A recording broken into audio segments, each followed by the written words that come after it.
There's a half moon setting, and over here they've just gone out of sight, but where that tree is there were 3 deer, little ones, frolicking around just before I started setting up the phone for the broadcast. And down here we have a wonderful white cow and her little calf suckling among the rocks.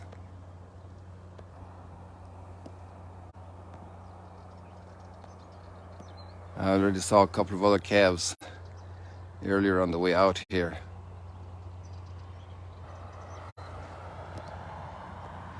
Maybe we'll get a little closer. And all the plants are growing. It's springtime here. There are even some flowers around. Beautiful flowers. And it's a sad morning, what we read today. A process that started already at the very beginning of Genesis. And Cain took his brother Abel out into the field and attacked him.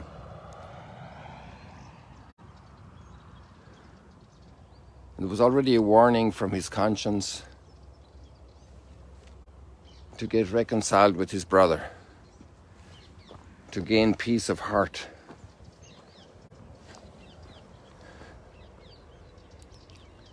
Isn't that amazing how it is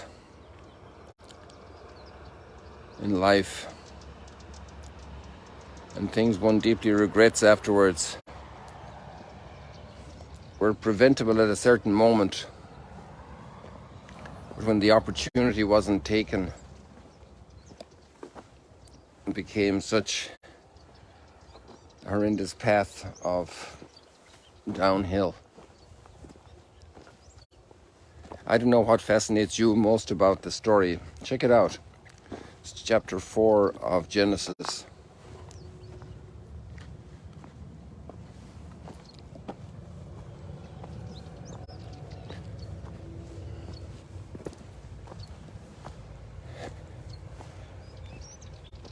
One of the lines that really struck me was how God speaks up in protection of of Cain. That after he commits the murder, that nobody can attack Cain. How far our society has gone from that ideal. Cain in his brokenness did evil, and he already senses that he has lost security for his life and has become a target for others. How much our societies need to recover the respect for the human being, for the broken person, not just the person that needs a wheelchair, but the person that needs a mental wheelchair, a psychological wheelchair, a spiritual wheelchair that carries them through very difficult incapacities. It carries them through horrendous, tortured soul out in the lonely ravines of life.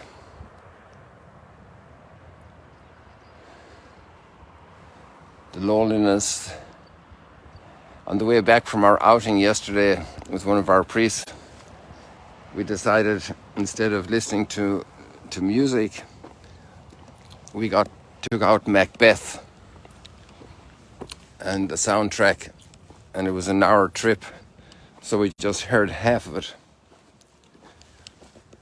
And Shakespeare's mighty wordsmithing has left so many memorable lines.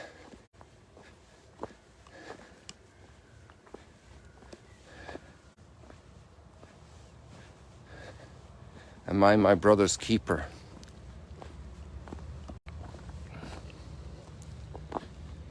There we see in this story telling of Cain and Abel how the biblical texts have shaped human observation and expression in all cultural forms for so long.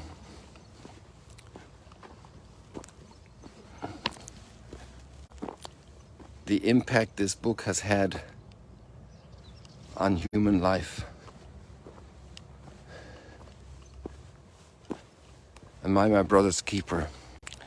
I don't know, one of the thoughts that was striking me today was I'm going to send a little note to my brother. A phone call tried to come in here and it disrupted the transmission, so I hope that didn't disturb you. Somebody calling from the US at midnight.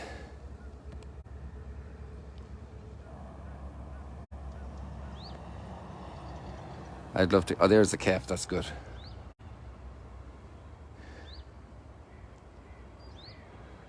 The calf very happy after suckling, close to the mother.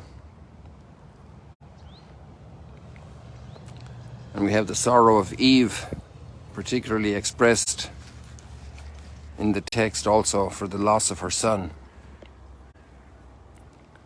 What a terrible thing for parents to see siblings at war.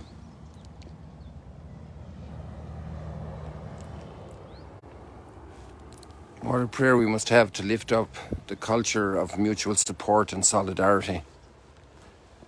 And even solidarity with the criminal and the terrorist that respects their being made in the image and likeness of God, no matter how far they have fallen, no matter what evils they have done. That's a tough call, you know, in our world today that has taken on the logic of sail away to the other side. He has to sail away.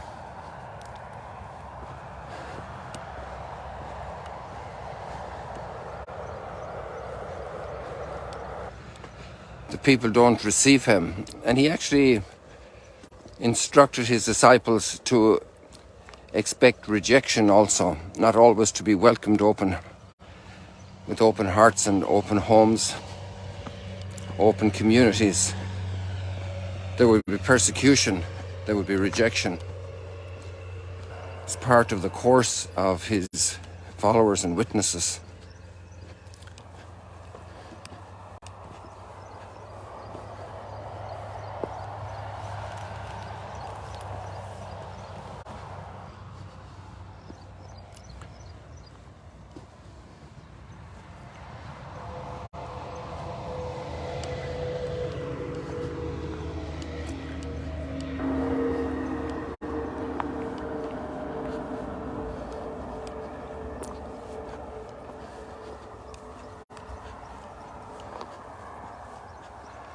It's a lot to chew on today, people. They're looking for me at the reception. So another person trying to call in here, so I think I need to go back promptly. And we leave it like that for today, with the beauty of nature, the beauty of the sunrise, and the very strong themes to digest. Why don't we all do something just to strengthen sibling relationships, but actually everybody, relationships to everybody? Because the stronger all the good relationships are, the easier it will be to deal with the relationships that are in deep trouble. I encourage you to do something beautiful today for another human being near you. Somebody you know, somebody you don't know. Start with your siblings right away. Look at all these flowers. And imagine all the flowers coming in the barren landscape of humanity today in so many respects, and to bring a new source of life. Oh, there's a wonderful scent of these flowers. I just wish I could relay not just the color and the sound to you, but also the smells, the sense of these wonderful flowers. Let's leave it like that for today, people. God bless you. See you later, alligators.